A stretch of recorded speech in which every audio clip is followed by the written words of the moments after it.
New this morning, there is more fallout from Major League Baseball and their decision to move the All-Star game out of Cobb County following Georgia's highly controversial election law.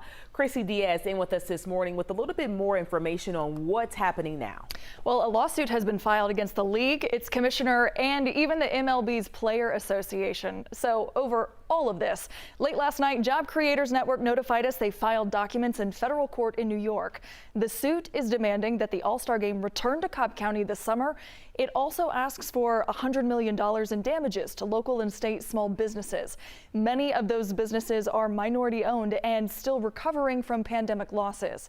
Now, the highly anticipated game was pulled from Truist Park in April and moved to Coors Field in Colorado after Governor Kemp signed SB 202 into law. Many Democrats have called the changes a form of voter suppression. As a result of the game being pulled, movie productions pulled out of the state and more than 8,000 hotel reservations were canceled. The July game was expected to bring about 41,000 fans to Truist Park. Now, previous MLB All-Star games have generated somewhere between $37 million and $190 million for their host communities. The lawsuit from JCN says pulling the game from Cobb County is happening at the worst possible time, given that many businesses are still recovering from the pandemic. Aisha, a lot of them either closed down or struggling to reopen. Yeah, they were really looking forward to all that traffic coming to the area. Christy, thank you.